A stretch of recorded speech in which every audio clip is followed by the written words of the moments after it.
मुंबईसह राज्यभरात मान्सून सक्रिय। सिंधुदुर्ग जिल्ह्याला आज पावसाचा रेड अलर्ट। तर पुढच्या 3 दिवसांसाठी रायगड, रत्नागिरी, सिंधुदुर्ग, सातारा, कोल्हापूर, पुणे या जिल्ह्यांना हवामान विभागाकडून पावसाचा ऑरेंज अलर्ट। मुंबईतल्या अनेक भागात सकाळपासून रिमझिम पावसाच्या सरी, तर उद्या परवा पावसाचा जोर वाढणार असल्याचा हवामान विभागाचा अंदाज। मुंबईकडे पावसाची पाठ। आतापर्यंत मुंबईमध्ये केवळ 9% पावसाची नोंद। समाधानकारक पाऊस न झाल्याने मुंबईकरांची चिंता वाढली। मालेगाव तालुक्यातील लखाणे परिसरात ढगफुटी सदृश पाऊस। लखाणे गाव परिसरातील सगळी शेतं पाण्याखाली। पावसाळ्यात मुंबईतील भुयारी गटारांची कॅमेराने पाहणी केली जाणार। रेल्वे कर्मचारी किंवा इतर यंत्रणा भुयारी गटारात जाऊ शकत नसल्याने अद्ययावत कॅमेरे वापरण्याचा पालिकेचा निर्णय।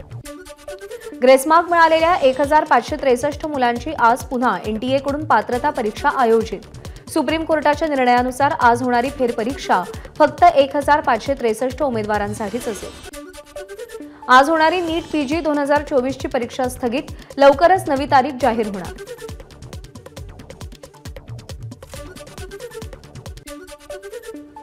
नीट परीक्षेत कथित हेरफेरा प्रकरणी आज जंतर मंतर इथे विद्यार्थी आणि पालकांकडून आंदोलन केलं जाणार। यामध्ये राजस्थानमधील सुमारे 100 विद्यार्थी आणि पालक सहभागी होणार। एनटीए परीक्षेतील गैरप्रकार रोखण्यासाठी पारदर्शकता आणावी यासाठी शिक्षण मंत्रालयाने 7 सदस्यीय उच्चस्तरीय समितीची घोषणा केली। इस्रोचे माजी अध्यक्ष आणि आयआयटी कानपूरचे माजी संचालक के राधाकृष्णन समितीचे प्रमुख। समिती 2 महिन्यात अहवाल सादर करणार।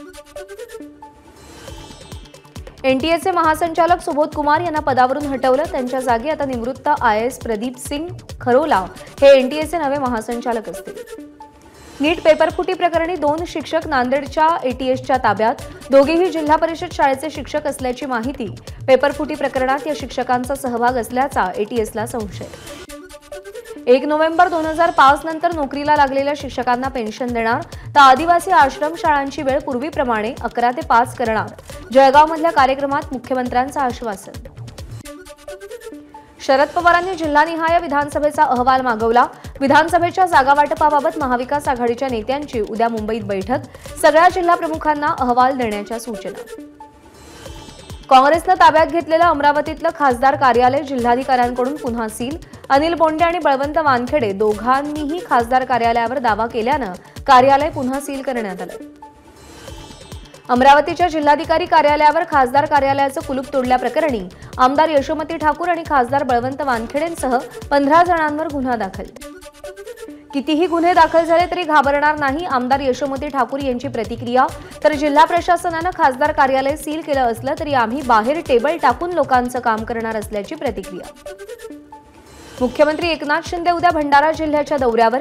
वैनगंगा नदीवरती उभारण्यात येत असलेल्या जागतिक दर्जाच्या जलपर्यटन प्रकल्पासह 547 कोटींच्या विविध विकास कामांचं लोकार्पण करणार। मुख्यमंत्र्यांच्या सभेनंतर जळगावमध्ये शिंदे गटाकडून शिक्षकांना पैशाचं वाटप। ठाकरे गटाच्या नेत्या सुषमा अंधारेंचा आरोप। शिंदे गटाने आरोप फेटाळले। कुंपणानंच शेत गिळलं। सामनाच्या रोखठोकमधून निवडणूक आयोगावर संजय राऊतांचा हल्लाबोल।